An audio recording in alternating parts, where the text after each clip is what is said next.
how can you say that a common and equal citizenry is not a good thing? How can you say the removal of systemic corruption is not a good thing? Independent judiciary, elimination of discrimination, good and transparent governance, social justice, one person, one vote, one value, elimination of ethnic voting, proportional representation, voting age of 18. You can't. And these are some of the fundamental features, in fact, that were missing from the 1997 Constitution. I mean, I saw this press release by the FTUC again, saying, you know, the judiciary is not independent. Well, and they talk about appointments. Did you know that, how was the Chief Justice appointed under the 1997 Constitution? It was a political appointment. The Chief Justice was appointed by the Prime Minister under the 1997 Constitution. Now, isn't that politicizing the appointment of the Chief Justice? So, when we are having these consultations, we need to be able to look at other models. In other countries, for example, they have various independent committees. You can look at how the previous systems were put in place and how they were also manipulated. It's in the same way, and unfortunately, I think what has happened, that many people just want to see a reference, but do not actually look at the practicalities of it. So we can all talk about in the 1997 Constitution that there should be equal access to justice.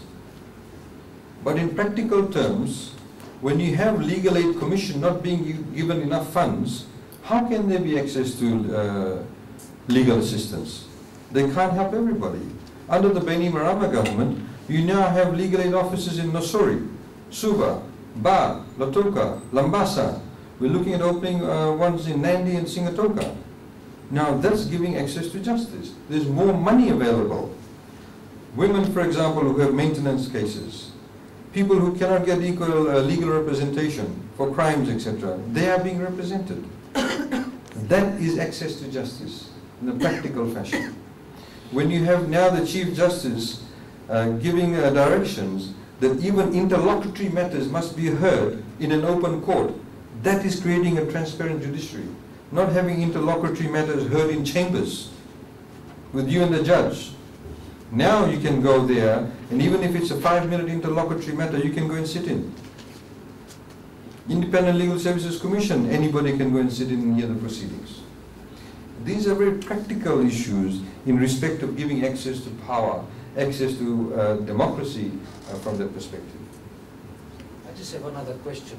I interviewed the Prime Minister a few days ago, and he said this new constitution guaranteed will also give more respectability to the Indo-Fijian community, which they've never had up to now. Your comments on that?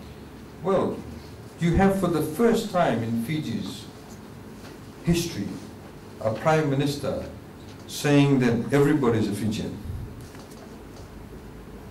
First time. It is a very simple thing in a country like Australia, New Zealand, America. But in Fiji it was such a difficult thing. Politically it was such a difficult thing to say, or even subscribe to. So by having the notion and the legal basis for a common and equal citizenry, it means that everybody, irrespective of their ethnicity, has dignity, will be treated equally. People will be appointed on merit. This is what the Prime Minister is referring to in terms of giving them more rights in that sense, which is making all rights being equal. And that is very critical. And in fact, many people would argue that post-87, given the need at that point in time to justify things along, or the takeover along ethnic lines, it inculcated an institution and a system that was predicated on discrimination. And many people would argue that that was a fact. Now we need to break that.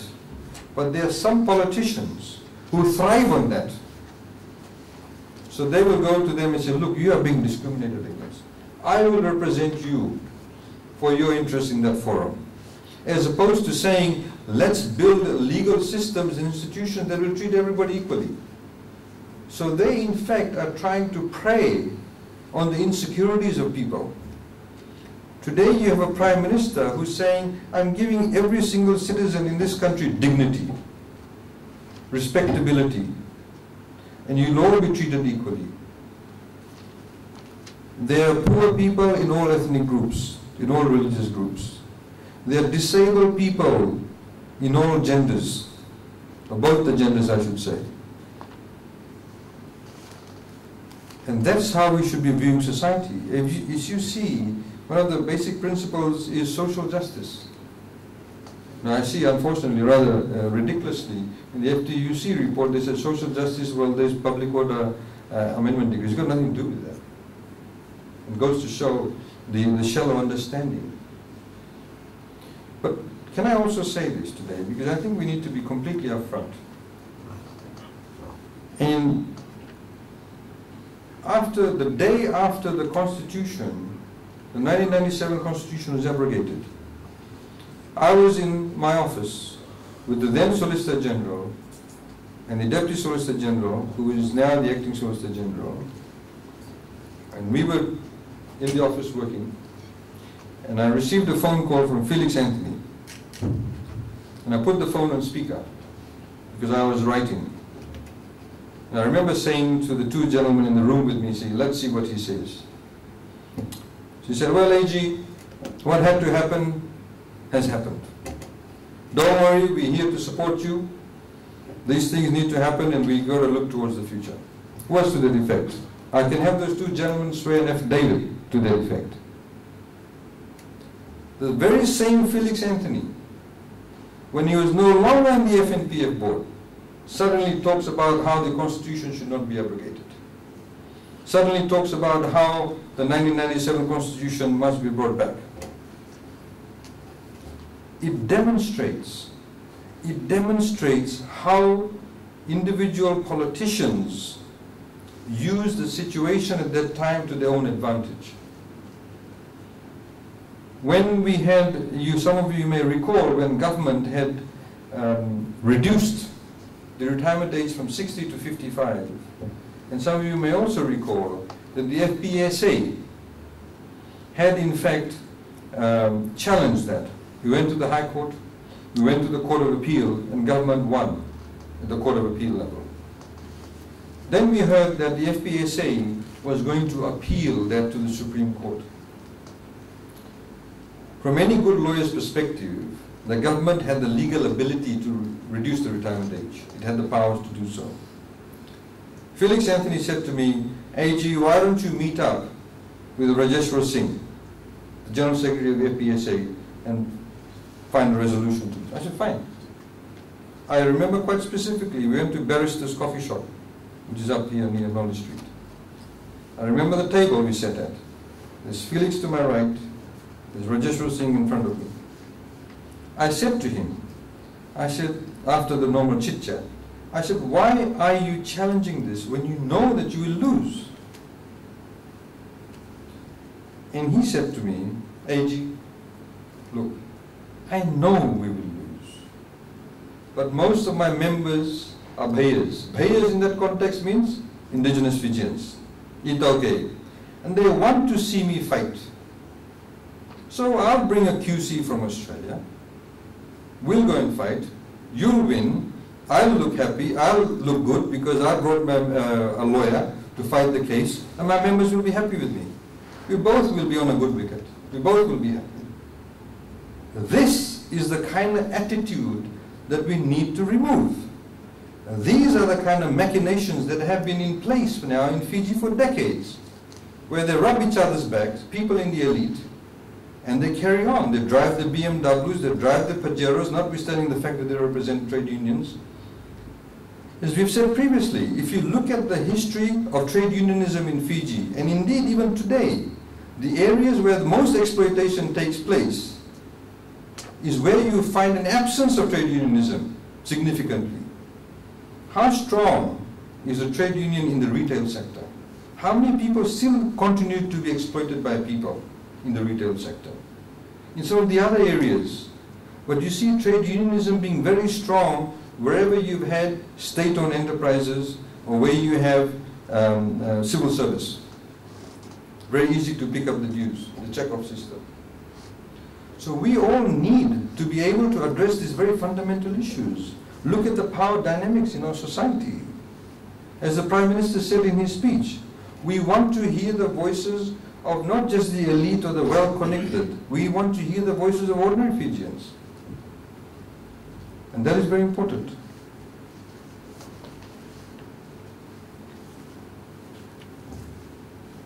Any other questions?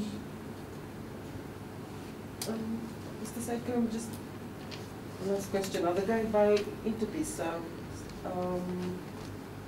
and a very important announcement, why have we made references to this, the guide by Interpeace, and will it play an integral role as we move on with consultations now? Sure, why have we? Made references to that, the guide by Interpeace, and will it play a bigger role or maybe an integral role as we prepare for consultations now? Have you read it? Okay. What this is a handybook, or handybook. Basically it says that if you are going to, for example, engage in constitution formulation, what are the practical things to look out for? Now obviously the reason why we refer to this, there are of course other references, because it has recently been launched in Fiji. And it has got some live examples of what happened in Fiji in the past in relation to constitution formulation. But I suggest you read it, because it talks about, for example, as the Prime Minister referred to today, how should, for example, constituent assemblies be made up of, quorums, voting, because, there will be situations, there may be situations, I should say, when the draft constitution is put to the Constituent Assembly, that if there's a particular clause, people may have different views. So if during the debate and the discussions, if it comes to the vote, should, for example, the voting be on a simple majority basis? Should it be on a two-thirds majority, two-third basis? So these are sort of mechanics that it talks about. And in terms of the credibility of the whole process. I mean, again, I go back to some of the politicians that have been making comments. They have not really thought about this.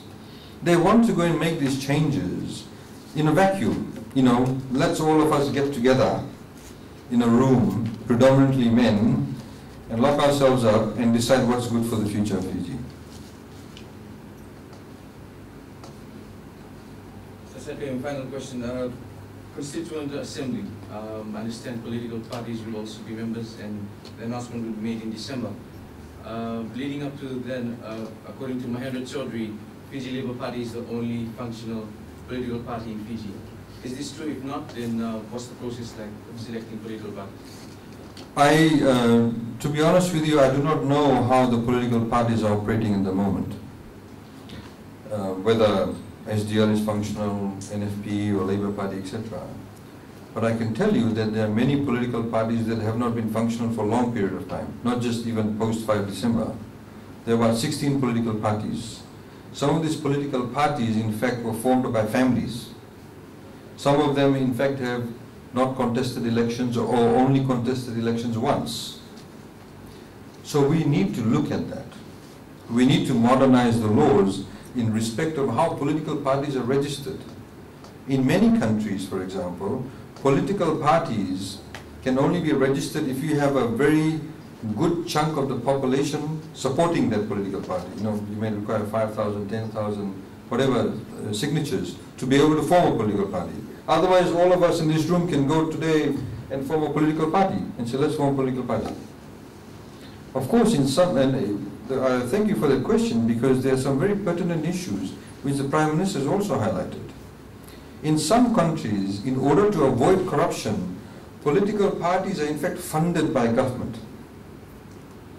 Because the moment political parties are formed, they need money to run themselves. Correct? They need money to run. So they will go and ask you for donations. So if you give the largest donation, I'm certainly beholden to you. So if I win a couple of seats, or the other party wins a couple of seats, or party number 3 wins a couple of seats, then you can go to them and say, remember I gave you the donation. Can you make sure that when I apply for this license, I get the license? It's happened in the past in Fiji. We have large companies that have given donations to political parties and suddenly things happen in that particular area. Roads are upgraded. So it is imperative that we ensure that the whole registration of political parties needs to be modernized and revamped. And that's some of the areas that we'll be looking at in the next few months also. What about the qualification level of the candidates? That's always been an issue people always talk about. It's my final question. No, I think again these are very pertinent questions. You know, in some countries, for example, it is incumbent upon the candidate who is going to stand that you declare all your assets and liabilities. You have to print your photo, you have to put all your qualifications.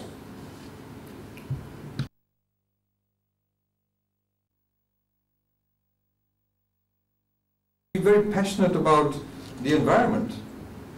You may be very passionate about certain social justice issues, or people who may be disabled, or people who need access to justice.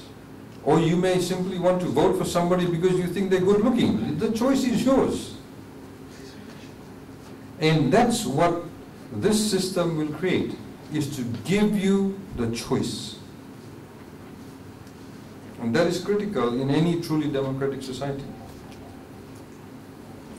Hello. I'm pretty looking forward to the consultations. I speak on behalf of the 34,000, apart from my role as a civil servant, Melanese and Solomon Island descendants will be here.